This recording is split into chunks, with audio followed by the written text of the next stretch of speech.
हरे कृष्णा, राधे राधे। अपनी पिछली वीडियो में आपको मोहिनी एकादशी व्रत की पूजा विधि बताई थी।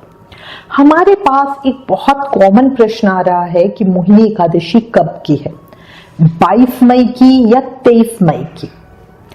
एकादशी व्रत का पारण टाइम क्या है, वैशाख के अंतिम 5 दिन का स्नान व्रत कब से करेंगे। तो आज इस वीडियो में हम इन्हीं सब विषयों पे चर्चा करते हैं। पहले चर्चा एकादशी व्रत की करते हैं। देखो, मोहिनी एकादशी बहुत ही फलकारी और पुण्यदायी एकादशी, ये तो मैंने अपनी पिछली वीडियो में आपको बताया था। इस एकादशी के उपवास से, मोह बंधन से इंसान छूट जाता है, इसलिए तो इसे मोहिनी एकादशी कहते हैं। अगर आपने हमारी पिछली वीडियो जिसमें हमने मोहिनी एकादशी का महत्व और पूजा विधि बताई थी, आपने नहीं देखी तो प्लीज उस वीडियो को पहले देखें। उस वीडियो का लिंक डिस्क्रिप्शन में है। अब चर्चा करते हैं एकादशी व्रत कब करें, 22 मई का या 23 मई का, 22 में या 23 में। देखो, मैं अपने पहले की वीडियोस में बता चुकी हूं, जिसको भी हम फॉलो करते हैं, हमारे गुरु महाराज हो गए, कोई समुदाय हो गया, कोई व्यक्ति विशेष हो गया या कोई मंदिर हो गया, तो उनके हिसाब से हमें व्रत कर लेना चाहिए। मन में निश्चित कर लो कि हर एकादशी को मैं उनके हिसाब से ही व्रत करूंगा। जिन लोगों को पंचांग देखना नहीं आता, वो हर बार बहुत परेशान होते हैं, हम क्या करें, या टाइमिंग्स उनको समझ नहीं आते। देखो, ये जो पंचांग की गणना होती है, इसमें बहुत सारी चीजें इंक्लूडेड होती हैं, तो ऐसा नहीं कि हर कोई इसको समझ सकता है। इसके लिए ही मैं हमेशा कहती हूं, क्यों दिमाग लगाना। जब आपने एक जने को फॉलो किया है तो बस उसके ऊपर रख दो। अगर कुछ भी ऊंचा नीचा होता है तो वो सब उस व्यक्ति के ऊपर जाएगा। याद रखो, कैलेंडर में सामर्थ एकादशी दी होती है, मतलब जिस दिन भी एकादशी तिथि आती है उस दिन को कैलेंडर में लिखा जाता है। अब सबसे पहले आपको मोहिनी एकादशी 2021 का मुहूर्त बताती हूं। मधुसूदन माधव या वैशाख मास के शुक्ल पक्ष की मोहिनी एकादशी प्रारंभ होगी 22 मई 2021 को सुबह 9:15 AM पर। एकादशी तिथि समाप्त होगी 23 मई 2021 को सुबह 6:42 AM पर, अर्ली मॉर्निंग की। सामर्थ एकादशी 22 मई 2021 को है। जिस दिन एकादशी आती है उस दिन में ये दशमी युक्त एकादशी कहलाती है। दशमी के साथ मिली हुई एकादशी वृद्धा एकादशी भी मानी जाती है। विधवा और मोक्ष चाहने वालों को इस दिन व्रत करना चाहिए। वैष्णव एकादशी व्रत 23 मई 2021 को करेंगे, सूर्य उदय में जब एकादशी होती है। ये एकादशी द्वादशी मिश्रित एकादशी है, इसे शुद्धा एकादशी कहते हैं। इसी के साथ इस बार एकादशी पे बहुत शुभ संयोग भी बन रहा है। इस बार त्रिस्पर्शा महाद्वादशी योग है। मैंने अपने पहले की वीडियोस में बताया है, जब भी महाद्वादशी योग बनता है तब हमें शुद्ध एकादशी व्रत का त्याग करके महाद्वादशी तिथि में व्रत करना चाहिए। और इस बार त्रिस्पर्शा महाद्वादशी योग बन रहा है। अब है ना, बहुत सारे जने फटाफट से मुझे नीचे कमेंट में लिख रहे होंगे कि त्रिस्पर्शा महाद्वादशी योग होता क्या है, तो मैं अभी इसी वीडियो में बता देती हूँ। देखो, जब सूर्योदय के समय में एकादशी तिथि हो, फिर सारे दिन और रात की द्वादशी रहे और अगले दिन प्रातः सूर्योदय के समय में त्रयोदशी तिथि हो, तब यह त्रिस्पर्शा द्वादशी योग कहलाता है। यह द्वादशी भगवान श्री हरि को बहुत प्रिय होती है। मतलब एकादशी, द्वादशी और त्रयोदशी तीनों एक ही तिथि में आने से त्रिस्पर्शा होती है। अब मैं आपको थोड़ा टाइमिंग भी बता देती हूं। द्वादशी तिथि हमारी शुरू होगी 23 मई को 6:43 AM से, अर्ली मॉर्निंग, और द्वादशी तिथि समाप्त होगी 24 मई को 3:38 AM पर, अर्ली मॉर्निंग के। ठीक है, फिर त्रयोदशी लग जाएगी, तो सूर्योदय में हमारी त्रयोदशी होगी। 24 मई को सूर्योदय में त्रयोदशी तिथि होगी। इसलिए श्री हरि को प्रेम करने वाले सभी वैष्णव लोगों को 23 मई रविवार को ही व्रत करना चाहिए। 24 मई को मासिक प्रदोष व्रत रखा जाएगा। अब आपको व्रत का पारण समय बताती हूँ।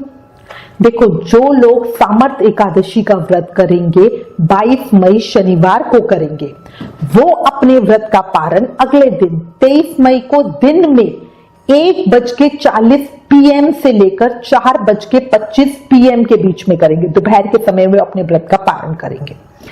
पारण तिथि के दिन यानी 23 मई को श्री हरिवासर समाप्त होने का समय है 11:56 AM। जो 23 मई को गौड़ या वैष्णव मोहिनी एकादशी व्रत करेंगे वो 24 मई को व्रत का पारण करेंगे। 24 मई को सुबह 5:26 AM से 8:11 AM के बीच में। पारण के दिन द्वादशी सूर्योदय से पहले ही समाप्त हो जाएगी। ठीक है, याद रखना। भगवान विष्णु की प्रसन्नता के लिए जो शुद्ध भक्त होते हैं वो दोनों दिन एकादशी व्रत करते हैं। ये बहुत ही उत्तम होता है। आप दोनों दिन रख सकते हो, बिल्कुल रख सकते हो। खाटू श्याम जी मंदिर सीकर में, बांके बिहारी जी मंदिर वृंदावन में और हरिद्वार में मोहिनी एकादशी 22 मई 2021 की है।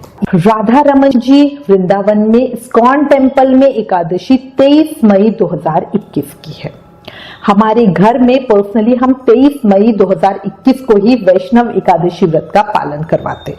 अब ना कई लोग वैष्णव एकादशी मत का पालन करते हुए द्वादशी वाली एकादशी रखते हैं और फिर हमें मैसेज करते हैं कि 22 मई को एकादशी लग गई है और हम एकादशी पे खाना खा रहे हैं, हमें अच्छा नहीं लग रहा। तो उस स्थिति में हम कहते हैं कि देखो, अगर संभव हो तो दोनों दिन ही उपवास कर लो।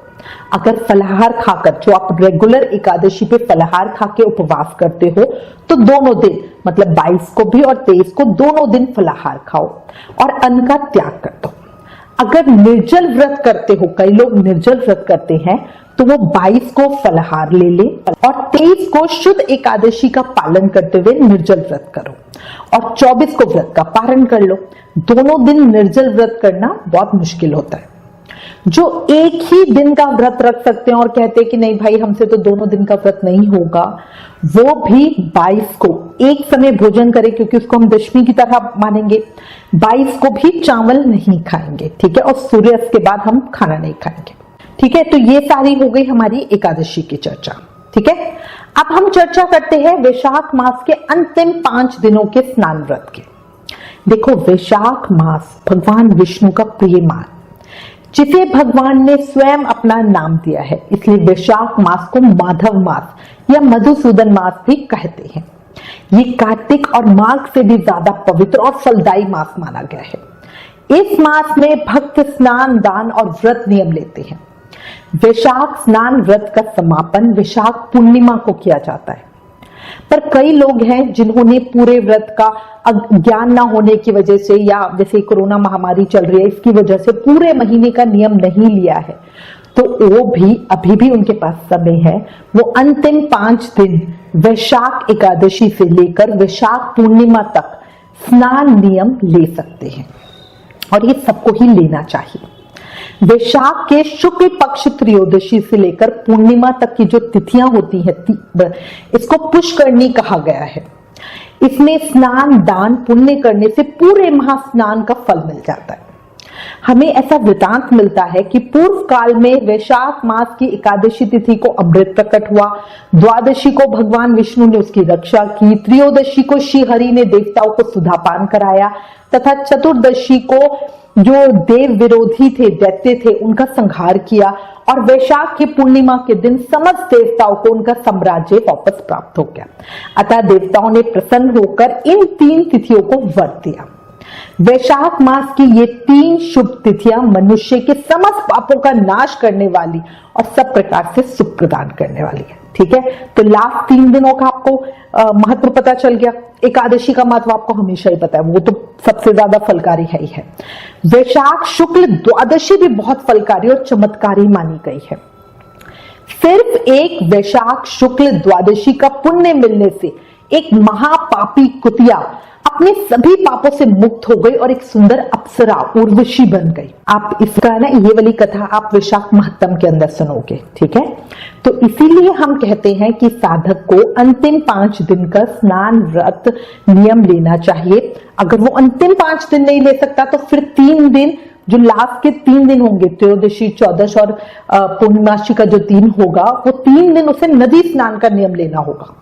अगर एकादशी से पूर्णिमा तक सभी दिन में आप नदी स्नान नहीं कर सकते हो तो कुछ मतलब ना से हाँ कुछ करते हुए आप घर पर ही गंगा जल डालकर उससे स्नान कर लो। इस साल 2021 में मोहिनी एकादशी व्रत 2 दिन का है, 22 मई को भी और 23 मई को भी। पर जब हम वैशाख के अंतिम 5 दिन स्नान व्रत नियम की बात करते हैं तो उसमें हम वैष्णव एकादशी या सामत एकादशी का भेद नहीं देखते हैं, ठीक है। जिस दिन भी एकादशी तिथि लगी है उस दिन से ही स्नान व्रत करेंगे।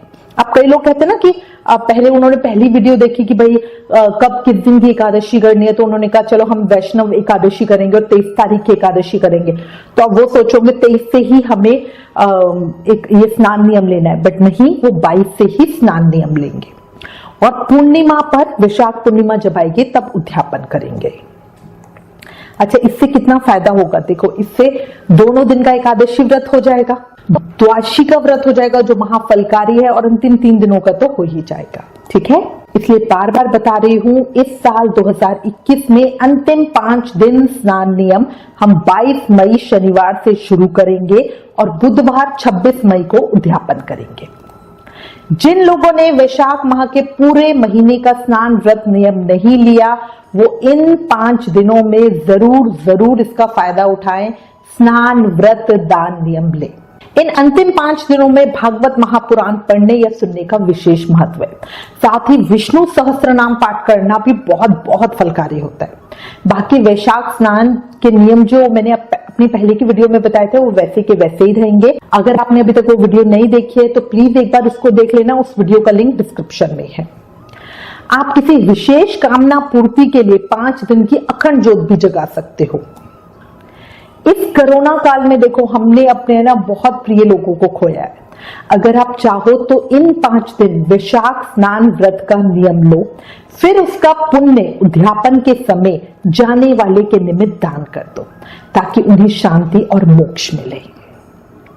इन अंतिम 5 दिन अगर साधक स्नान, दान, पूजा के साथ व्रत का नियम भी लेता है तो वो एक समय भोजन का नियम लेंगे जिसमें साधक नमक एक समय खाएंगे। कई साधक इन 5 दिनों में अन्न का त्याग करते हैं और फलाहार खाते हैं, तो ये पूरी तरह से साधक की इच्छा है वो किस तरह का नियम पालन करना चाहते हैं। वैशाख व्रत नियम में सूर्य अस्त के बाद कुछ ना खाने का नियम होता है, पर एकादशी पर शाम की पूजा के बाद ही फलाहार किया जाता है। इसलिए अगर 5 दिन का व्रत कर रहे हो तो एकादशी को दिन में फल आदि लेंगे, शाम को पूजा के बाद फलाहार नहीं लेंगे। अगले दिन द्वादशी को सूर्योदय से पहले एक समय फलाहार भोजन करेंगे। अगर अन्न भोजन का नियम है तो फिर अन्न का भोजन करेंगे, मतलब जैसा भी है वो आपको देखना है कि अन्न का नियम है या फलाहार का नियम है। अगर फलाहार भोजन का नियम है तो द्वादशी को पारण चावल से वैसे ही करेंगे जैसे जब 2 व्रत होते हैं तब करते हैं। इसका मैंने एक पूरा वीडियो बना रखा है, आप प्लीज देखना, उसका लिंक डिस्क्रिप्शन में है। देखो, वैशाख स्नान के नियम अपने पहले की वीडियो में बहुत डिटेल में ऑलरेडी बता चुकी हूँ। यहाँ थोड़ा सा शॉर्ट में बता देती हूँ, जो 5 दिन का स्नान कर रहे हैं वो रोज क्या क्या काम करें। रोज पशु पक्षियों के लिए भोजन और पानी जरूर दें। रोज मंदिर जाकर भगवान श्री हरि विष्णु की पूजा करें। तुलसी पीपल की पूजा करें। भगवान की परिक्रमा करें, दान दें। विष्णु सहस्त्र नाम और पाप प्रशमन स्तोत्र के पाठ का नियम लें। कई लोग मैसेज कर रहे हैं कि मंदिर तो बंद है, क्या करें? तो देखो, आप मंदिर की चौखट पर दिया प्रज्वलित कर सकते हो। लॉकडाउन के चलते मंदिर तक भी नहीं जा सकते हो तो घर के मंदिर में ही पूजा पाठ करो। भगवान सूर्य नारायण को पहली किरण के साथ जल अर्पित करो। परिक्रमा तुलसी महारानी की कर लो। देखो, एक बात याद रखना, अगर मन भाव से इन 5 दिनों तक वैशाख स्नान व्रत का नियम निभा लिया तो पूरे वैशाख स्नान का फल मिलता है। जीवन में खुशियां आती है, मन की इच्छाएं पूरी होती है, जीवन से पापों का अंत होता है। इसलिए हर किसी को पूरे प्रयत्न के साथ वैशाख के इन अंतिम 5 दिनों का स्नान व्रत जरूर करना चाहिए। अब एक चीज लास्ट में और कहूंगी, देखो कार्तिक मास में क्या होता है कि बहुत सारे तीज त्योहार होते हैं, इसलिए बहुत लोगों को कार्तिक स्नान मुश्किल लगता है। माघ मास में ठंड बहुत होती है, पर इस वैशाख मास में ऐसी कोई परेशानी नहीं होती। बहुत आराम से हर कोई सुबह जल्दी उठकर स्नान पूजा आदि कर सकता है। इसलिए सबको कहूंगी अभी भी समय है, जितना जो कर सकते हो जरूर करो। बहुत बहुत पुण्यकारी महीना है, उसको ऐसे ही मत जाने दो। वैशाख महत्तम जरूर सुनो। अच्छा, अब अपनी अगली वीडियो में आपको वैशाख स्नान का उद्यापन कैसे करना है वो बताऊंगी। अच्छा, लास्ट में एक प्रश्न और लेती हूँ। लोग ये बहुत पूछते हैं कि जो लोग प्रदोष व्रत करते हैं वो क्या करें। जैसे उन्होंने 23 को एकादशी व्रत किया तो 24 को वो प्रदोष व्रत करेंगे, ठीक है, पर 24 की सुबह वो अपने एकादशी व्रत का पारण करेंगे, फिर प्रदोष व्रत का संकल्प लेंगे। अगर 2 दिन व्रत हो तो व्रत का पारण कैसे करें, इस विषय पर एक वीडियो मैंने ऑलरेडी बता रखा है, उस पे प्रैक्टिकली करके दिखा रखा है। उस वीडियो का लिंक डिस्क्रिप्शन में है, प्लीज जरूर देखें पारण कैसे करें। मैं उम्मीद करती हूं इस वीडियो में दी गई जानकारी आपके लिए उपयोगी होगी। ज्ञान बांटने से बढ़ता है, इसलिए प्लीज इस वीडियो को ज्यादा से ज्यादा शेयर करें। आप हमें फेसबुक और इंस्टाग्राम पर भी जरूर फॉलो करें। Please like, share and subscribe. Thank you. Hare Krishna.